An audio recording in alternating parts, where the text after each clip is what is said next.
Alice Grant adjusted her scarf against the chilly evening breeze as she stood before the towering Carter mansion.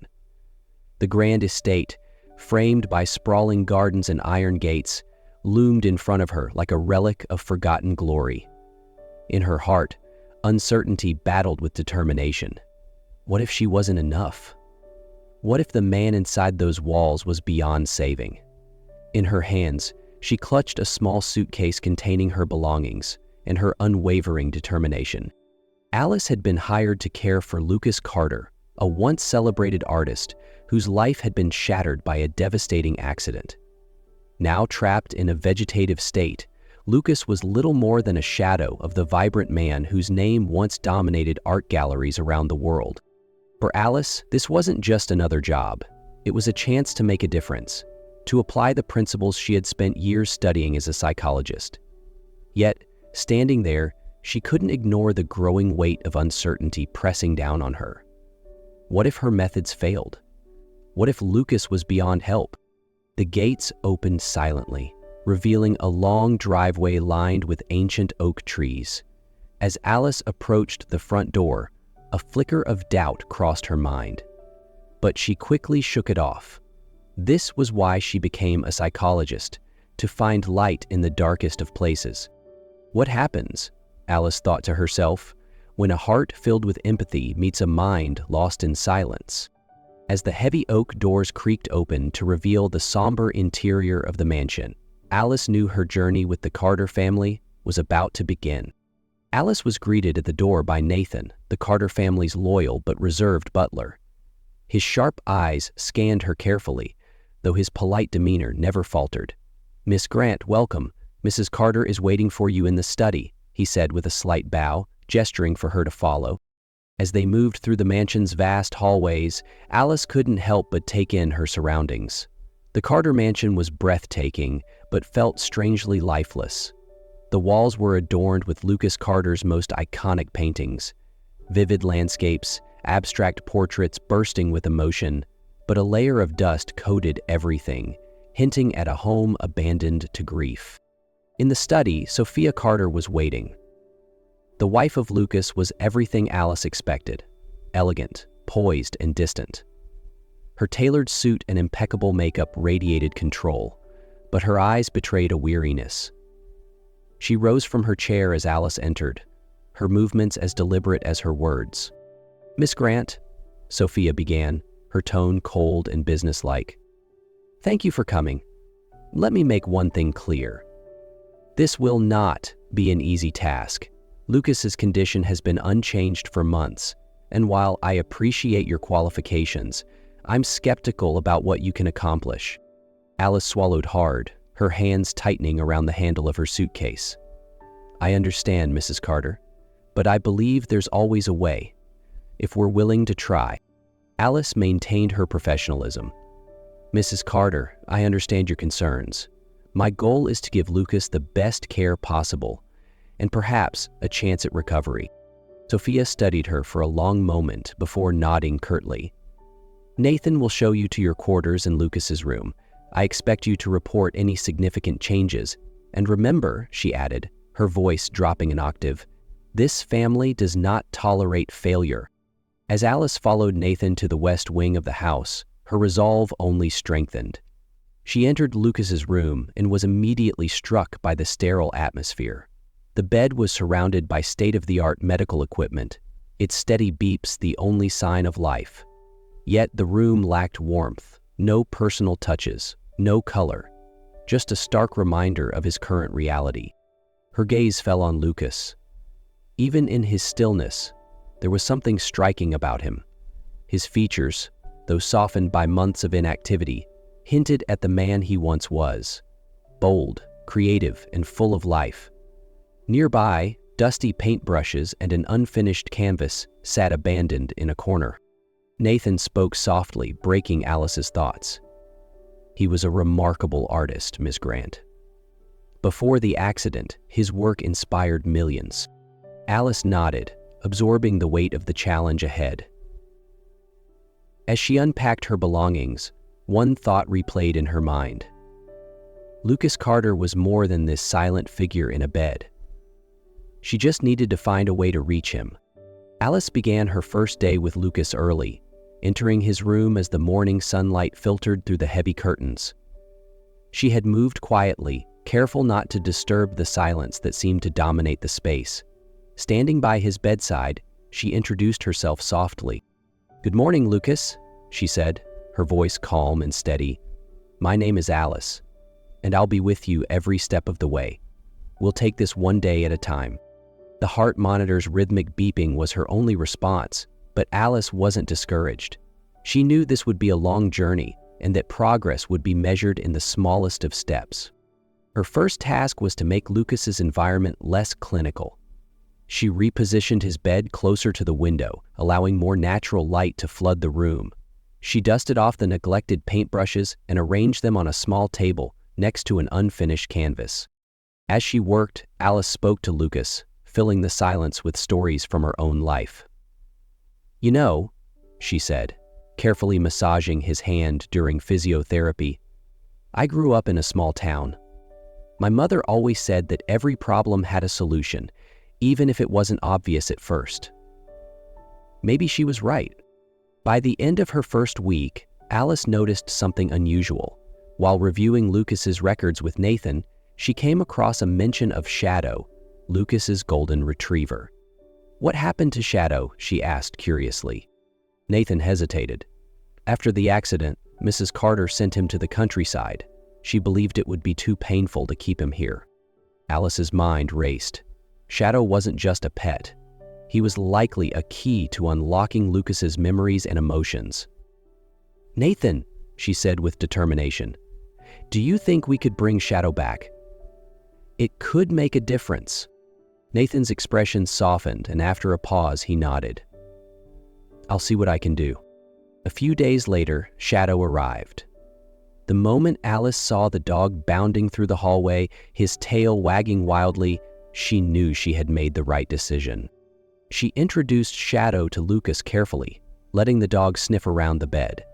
Shadow's ears perked up as he seemed to recognize his owner, his tail wagging furiously. Without hesitation, the dog climbed onto the bed, nuzzling Lucas's hand as if urging him to wake up. Alice held her breath, leaning closer. For a moment, the room was still, and then it happened. A faint twitch of Lucas' fingers, like a whisper of life breaking through the silence. Her heart leapt. "Lucas," she whispered, her voice trembling, "you're still here." It was the smallest of movements, but it was undeniable. "Nathan," Alice called, her voice trembling with excitement. "Come quickly." When Nathan arrived, he stared in disbelief. "Miss Grant, is that?" "Yes," Alice confirmed, her eyes filling with tears. "It's a response. He's still in there." Encouraged by this breakthrough, Alice expanded her efforts. She played Lucas's favorite classical music, filling the room with the soothing sounds of piano and violin. She also began using aromatherapy, introducing scents like fresh paint and pine wood, fragrances connected to Lucas's work and past. But it wasn't just the therapeutic techniques that mattered. It was the presence of Shadow, who refused to leave Lucas's side. The dog would rest his head on Lucas's lap, his deep brown eyes filled with loyalty. One evening, as Alice prepared to leave the room, she paused to speak to Lucas once more. "You're doing great, Lucas," she said gently. "We'll keep going, step by step. You're not alone in this." In the dim light, Shadow let out a soft whine, as if echoing her sentiment.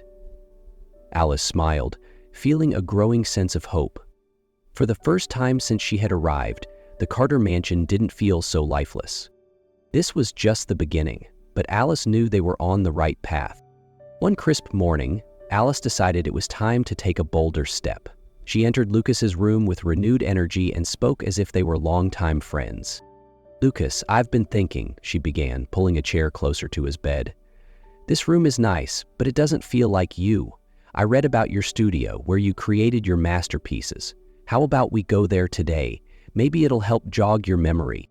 She turned to Nathan, who stood at the doorway. "Can you help me set things up in the studio? I want Lucas to be surrounded by his work again." Nathan hesitated, his brows furrowing in concern. "Ms. Grant, the studio hasn't been touched since the accident. Mrs. Carter might not approve. Alice gave him a determined look. If there's even a chance this could help him, it's worth the risk. By midday, Nathan had helped her prepare the studio. Dusty canvases were carefully arranged, easels stood upright, and the faint smell of turpentine lingered in the air. With the help of a portable medical chair, Alice and Nathan transferred Lucas into the room, positioning him near a large unfinished painting. Shadow followed, tail wagging, settling beside Lucas like a silent guardian. "This is where your magic happened, Lucas," Alice said, her voice soft but encouraging. She pointed to a canvas with bold strokes of color. "Do you remember this one? It's breathtaking." As Alice continued describing the paintings, Shadow jumped onto Lucas's lap, nudging his hand with his nose. For a moment, the room was silent, the air heavy with anticipation. Then it happened. A faint, strained sound escaped Lucas's lips. "Shadow," he whispered. Nathan, standing nearby, clutched the back of a chair for support, his usually composed face slack with astonishment. "Miss Grant," he stammered, "did he just—" Alice nodded, tears streaming down her cheeks. "He did. He's finding his way back," Alice confirmed, tears streaming down her face. "He said, Shadow." It was a breakthrough unlike any other. Lucas's first word in months signaled not just physical progress, but a spark of consciousness returning. Encouraged by this moment, Alice spent the rest of the day in the studio with Lucas. She played soft music and read aloud passages from art books, hoping to rekindle his passion.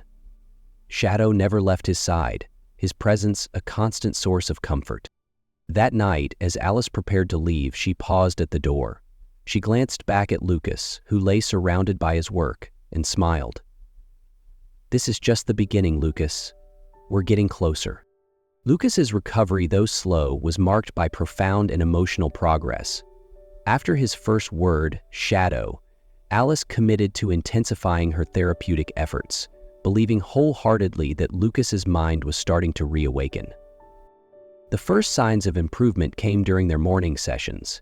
Each day, Alice worked on Lucas's mobility, gently moving his arms and legs while speaking to him in an encouraging tone. "Good morning, Lucas," she would say softly. "Today we're going to stretch those fingers a little more." Slowly, his responses became more consistent. A faint twitch of a finger, or the slight movement of his foot during therapy. To reconnect Lucas with his past, Alice integrated familiar sensory experiences. She brought in Lucas's art supplies, brushes, canvas, and even his favorite turpentine scent, and used them during their sessions. One day, as she lightly brushed his palm with a paintbrush, Lucas's fingers curled slightly, as though grasping for something. The turning point came when Alice decided to take Lucas out of his room for the first time. With Nathan's help, they carefully transferred him to a wheelchair and brought him to the garden. The fresh air and sunlight seemed to invigorate him, and Shadow, ever the faithful companion, lay at his feet. Alice leaned close, speaking gently. "Lucas, this is the garden you used to sketch. Do you remember the roses? They're blooming beautifully now." As she described the surroundings, Lucas's lips moved. At first, it was a faint, unformed sound, but then he whispered, "Rose." Sophia, who had been watching from a distance, gasped. She rushed to his side, tears in her eyes. "Lucas, you can hear us?" she asked. Lucas blinked twice, a deliberate signal Alice had taught him for yes. From that moment, his progress accelerated. Alice introduced passive exercises to strengthen his muscles and incorporated music therapy with his favorite classical and jazz pieces. Each day, Lucas became more responsive, his voice growing stronger and his movements more deliberate. By the end of the season, Lucas could sit up on his own and form simple sentences. His recovery was a testament to resilience and the unyielding hope Alice brought to the Carter mansion, which was now filled with light, life, and the promise of new beginnings. A year had passed since Alice Grant first stepped through the gates of the Carter mansion. The once somber and lifeless home was now filled with laughter, light, and the vibrant hum of activity. Lucas Carter, who had been trapped in silence and stillness, was no longer a mere shadow of himself. His recovery, though hard-fought, had transformed not only his life but the lives of everyone around him. On a warm spring evening, the mansion's grand hall was abuzz with excitement. Family, friends, and art enthusiasts gathered to celebrate the debut of Lucas's new exhibition, his first since the accident. The gallery was filled with pieces that told the story of his journey, abstract strokes of darkness giving way to vivid bursts of color, a visual representation of despair conquered by hope. Alice stood near the entrance, watching the scene with quiet pride. Shadow, now a constant companion to Lucas, sat obediently by her side, his tail wagging at the joyful energy in the room. When Lucas appeared, walking steadily with the aid of a cane, the crowd erupted into applause. Sophia stood proudly by his side, her arm linked with his. As they reached the front of the room, Lucas turned to address the crowd. "Tonight isn't just about my art," he began, his voice strong and steady. "It's about the people who refuse to give up on me. My wife Sophia, whose strength carried us through the hardest days. My loyal friend Shadow, who reminded me what unconditional love looks like. And most of all, Alice Grant, who saw potential in me when I couldn't see it myself." Lucas turned to Alice, his eyes filled with gratitude. "Alice, you didn't just help me recover. You gave me my life back." The room was silent for a moment before erupting into cheers and applause. Tears streamed down Alice's face as she nodded, overwhelmed by the weight of his words. As the night wound down, Lucas and Sophia approached Alice privately. "We've been discussing something important," Sophia said. "We'd like to fund a rehabilitation center for patients like me," Lucas added, his voice firm. "And we want you to lead it, Alice." Alice's breath caught in her throat, but as she looked at the faces of the people who had become like family to her, she smiled. "It would be my honor," she said. Under the warm glow of the chandeliers, the Carter family and Alice stood together, united by their shared journey. The mansion, once a place of sorrow, had become a beacon of hope, a reminder that even in the darkest moments, miracles could happen when love, determination, and faith allied. And so, as the lights dimmed and the guests departed, the story of Lucas, Sophia, Shadow, and Alice didn't end. It was just the beginning of a new chapter, one filled with infinite possibilities and a future shaped by the belief in second chances.